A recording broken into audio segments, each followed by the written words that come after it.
नमस्कार दोस्तों, मेरा नाम है रंजीत कुमार और आज की टॉप हेडलाइन कुछ इस तरह है। इस हफ्ते अमेरिकी नौसेना अपने नए FA-XX स्टेल्थ फाइटर जेट का सिलेक्शन करेगी। चीन ने भारतीय सेना के विमान को किया हैक। सरकार की ओर से 156 स्वदेशी लाइट कॉम्बैट हेलीकॉप्टर की खरीद के लिए 45,000 करोड़ की मंजूरी। फ्रांस की वायुसेना की 2 विमानों की बीच हवा में टक्कर। DRDO और भारतीय नौसेना ने स्वदेशी वर्टिकली लॉन्च की जाने वाली मिसाइल का किया सफल परीक्षण।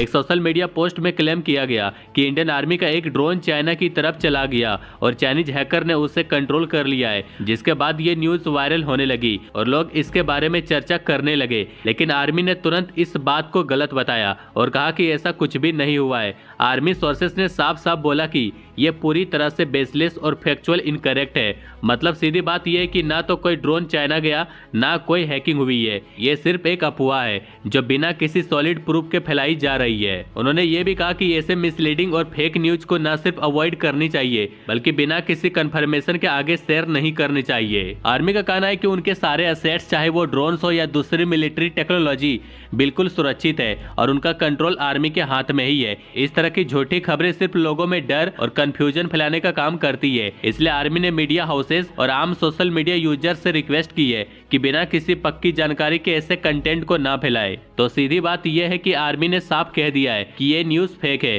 तो बिना वजह उस पर भरोसा करने की जरूरत नहीं है। DRDO और इंडियन नेवी ने 26 मार्च 2025 को ओडिशा के चांदीपुर टेस्ट रेंज से vertically launch short range surface to air missile का सफलतापूर्वक टेस्ट किया। ये एक देसी मिसाइल है जो कम ऊंचाई पर बहुत नजदीक से आने वाले हवाई खतरे को तबाह कर सकती है। टेस्ट दोपहर 12 बजे एक लैंड बेस्ड लॉन्चर से किया गया, जिसमें एक हाई स्पीड एरियल टारगेट को पूरा का पूरा खत्म कर दिया गया। ये दिखाता है कि मिसाइल एगिलिटी, पिन पॉइंट एक्यूरेसी और हाई स्पीड टारगेट्स को मार गिराने की क्षमता रखती है। इस टेस्ट के दौरान मिसाइल और उसके सारे सिस्टम कॉम्बैट मोड में डिप्लॉय किए गए थे। इसमें indigenous radio frequency Sikar, multi function radar और वेपन कंट्रोल सिस्टम भी शामिल थे। ये सब परफेक्ट तरीके से काम कर रहे थे और मिसाइल का परफॉर्मेंस को डेटा रिकॉर्ड करने वाले ITR चांदीपुर के इंस्ट्रूमेंट से वैलिडेट किया गया। रक्षा मंत्री ने DRDO, इंडियन नेवी और इंडस्ट्री को बधाई दी और कहा कि ये मिसाइल इंडिया की डिफेंस R&D में मजबूती का सबूत है। इससे इंडियन नेवी की ताकत और बढ़ जाएगी। DRDO के चेयरमैन डॉक्टर समीर भी कामत ने भी इसे एक टेक्नोलॉजिकल अचीवमेंट बताया जो आर्म फोर्सेस को और भी शक्तिशाली बनाएगी। सीधे शब्दों में बोले तो ये मिसाइल नेवी के लिए एक बड़ी जीत है। ये हमारी देसी टेक्नोलॉजी का एक उदाहरण है जो दुश्मनों के ड्रोन, फाइटर जेट या क्रूज मिसाइल को आसानी से तोड़ सकती है, वो भी बहुत नजदीक और कम ऊंचाई पर। इंडिया की डिफेंस टेक्नोलॉजी हर दिन और स्ट्रॉन्ग हो रही है और ये टेस्ट इसका एक बड़ा प्रूफ है।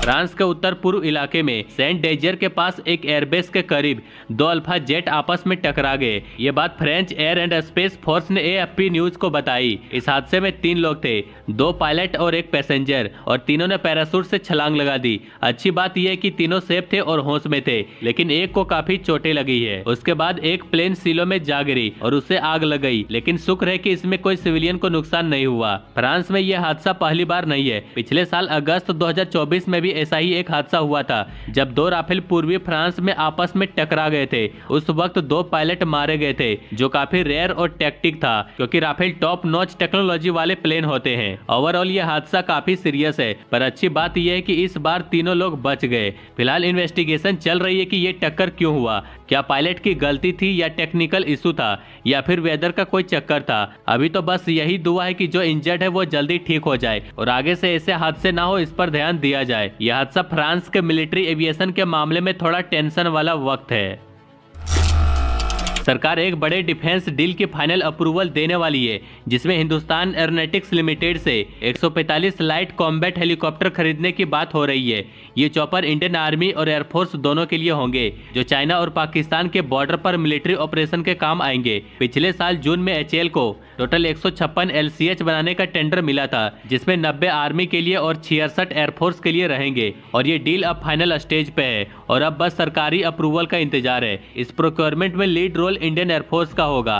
LCS, जिसे प्रचंड के नाम से भी जाना जाता है, दुनिया का इकलौता ऐसा अटैक हेलीकॉप्टर है जो 5000 मीटर की ऊंचाई पर इजिली लैंड और टेक ऑफ कर सकता है। इस वजह से यह सियाचिन और पूर्वी लद्दाख जैसे हाई एल्टीट्यूड वॉर जोन के लिए परफेक्ट है। ये एयर टू एयर और air to ground missile fire कर सकता है और एनिमी की एयर डिफेंस सिस्टम को भी खत्म करने की ताकत रखता है। सरकार का फोकस मेक इन इंडिया और आत्मनिर्भर भारत पर है, इसलिए देश में ही डिफेंस सिस्टम डेवलप करने की कोशिश हो रही है। इसी वजह से 83 लाइट कॉम्बैट एयरक्राफ्ट का बड़ा ऑर्डर दिया गया था और अब 97 और फाइटर जेट खरीदने की प्लानिंग चल रही है, जिसके लिए नेगोशिएशन कंप्लीट हो चुकी है। इसके अलावा आपको पता होगा कि सरकार ने 307 ATAGS होवित्जर की डील भी अप्रूव कर दी है, जो 7000 करोड़ की डील है। ये भारत फोर्ज और टाटा ग्रुप के बीच डिवाइड होगी। इसका ऑफिशियल कॉन्ट्रैक्ट कुछ दिनों में साइन हो सकता है। तो कुल मिला के बात यह है कि इंडियन मिलिट्री अपनी ताकत बढ़ाने के लिए बड़े बड़े इंडिजिनस डिफेंस डील फाइनलाइज कर रही है, जिससे जॉब भी क्रिएट होंगी और एरोस्पेस इंडस्ट्री भी ग्रो करेगी।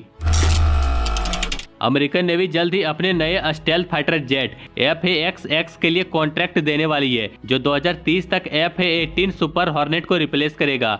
ये एक 6th जनरेशन फाइटर जेट होगा जो advance stealth, long range combat और AI पावर ड्रोन के साथ मिलकर काम करेगा। हाल ही में अमेरिकी एयरफोर्स ने अपने नए NG-80 फाइटर जेट के लिए बोइंग को चूज किया, जिसे अब F-47 कहा जा रहा है। अब अमेरिकन नेवी भी अपने फाइटर जेट के लिए डिसीजन लेने वाली है। रिपोर्ट के मुताबिक इसका contract single digit billion dollars का होगा और आने वाले दशकों में इस प्रोजेक्ट की कुल लागत सैकड़ों अरब डॉलर तक जा सकती है। इस कॉन्ट्रैक्ट के लिए बोइंग और नॉर्थरोप ग्रुमन कम्पीट कर रहे हैं। पहले लॉकहीड मार्टिन भी इस रेस में था, लेकिन उसकी डिजाइन नेवी की रिक्वायरमेंट्स पर खरी नहीं उतरी, इस वजह से उसे बाहर कर दिया गया। रिपोर्ट्स के हिसाब से बोइंग और नॉर्थरोप ग्रुमन ने अपने प्रोटोटाइप भी टेस्टिंग के लिए दिए हैं, जो इस प्रोजेक्ट की सिक्रेसी और भी इंटरेस्टिंग बना रहा है। नेवी का ये fighter jet future conflict specially China के खिलाफ ध्यान में रखकर डिजाइन किया जा रहा है। ये जेट बिना रिफ्यूलिंग के लॉन्ग रेंज मिशन एग्जीक्यूट कर सकेगा और ड्रोन के साथ मिलकर एनिमी फोर्सेस पर भारी पड़ेगा। बस कुछ ही दिनों में पता चल जाएगा कि अमेरिकन नेवी का अगला स्टेल्थ फाइटर जेट कौन बनाएगा।